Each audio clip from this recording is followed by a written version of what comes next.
नमस्कार दोस्तों, राधे राधे, जय श्री कृष्णा। आशा करते हूँ आप सभी अच्छे होंगे। कमेंट में राधे राधे लिख के ज़रूर बताना।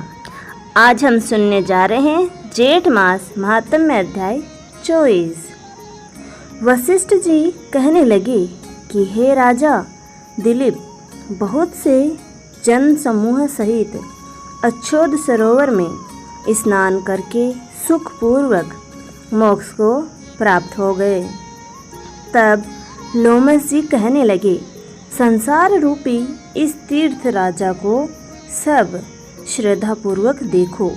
यहाँ पर 33 करोड़ देवी देवता आकर आनंद पूर्वक रहते हैं।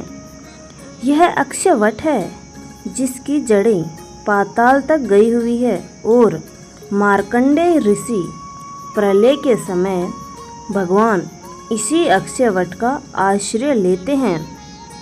यही शिवजी की प्रिय भगवती भागीरथी है जिसकी सिद्ध लोग सेवा करते हैं। यह गंगा स्वर्ग के हेतु पताका है। इसका जल पीकर मनुष्य मुक्त हो जाते हैं। हे मुनि, सभी प्राणी इस नदी को यमुना से मिली हुई पाते हैं। इसका संगम बड़े पुण्य से प्राप्त होता है।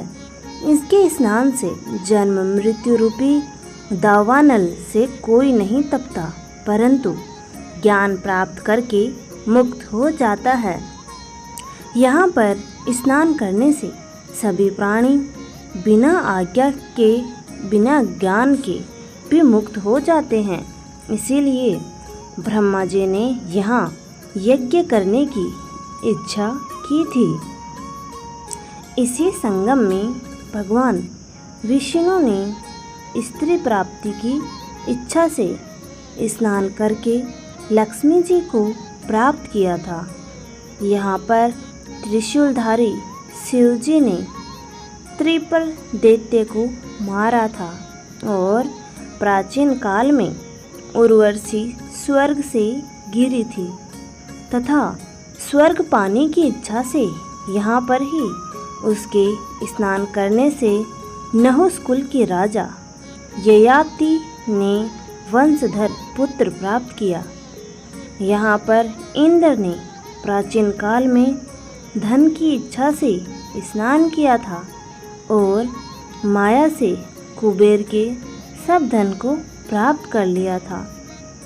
प्राचीन काल में नारायण तथा नर ने हजारों वर्ष तक प्रयाग में निराहार रहकर उत्तम धर्म किया था।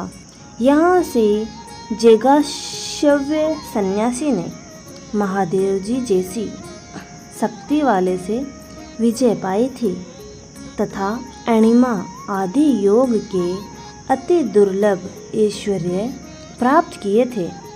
इस क्षेत्र में तपस्या करके श्री भारद्वाज सप्त ऋषियों में सम्मिलित हुए। जिन्होंने भी यहाँ स्नान किया सबको स्वर्ग की ही प्राप्ति हुई। इसीलिए हमारे विचार से तुम त्रिवेणी में स्नान करो। इस स्नान से पहले किए हुए तुम्हारे सब पाप नष्ट हो जाएंगे और संपूर्ण वैभवों को प्राप्त हो जाओगे।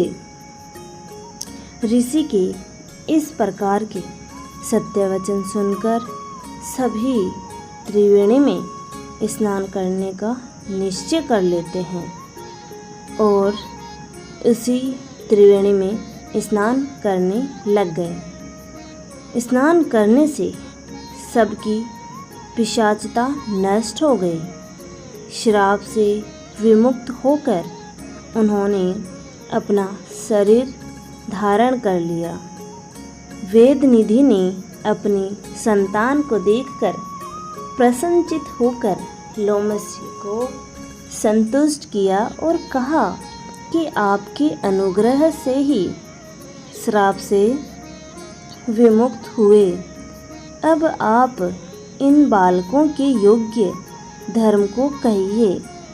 लोमस जी ने कहा, कि इस युवा कुमार ने वेदों का अध्ययन समाप्त कर लिया है, इसलिए इन कन्याओं की प्रतिपूर्वक कर कमलों को ग्रहण करें। तब लौमस जी तथा अपने पिताजी की आज्ञा से इस ब्रह्मचारी ने 5 कन्याओं से विवाह किया। इन कन्याओं के सब मनोरथ पूर्ण किए। विवाह करने के बाद वह सकुशल अपनी पत्नियों के साथ अपने आश्रम पर पहुंच गया, जिसके घर में सारे मनोरथ पूर्ण हो गए। जिसके घर में लिखा हुआ यह माहात्म्य पूजा जाता है, वहाँ नारायण ही पूजे जाते हैं। पुष्कर तीर्थ में, प्रयाग में, गंगा सागर में, देवालय में, कुरुक्षेत्र में तथा विशेष करके काशी में इसका पाठ अवश्य करना चाहिए। पुष्कर तीर्थ में ग्रहण के अवसर पर इसके पाठ का दुगना फल मिलता है और मरने पर वैष्णव पद को प्राप्त होता है। धन्यवाद दोस्तों, आज का महात्म्य संपूर्ण हुआ। आगे के महात्म्य के लिए हमारे साथ जुड़े रहें। उसके लिए आप हमारे चैनल को लाइक, शेयर एंड सब्सक्राइब करना ना भूलें और कमेंट में राधे राधे जय श्री कृष्णा जरूर लिखें। धन्यवाद।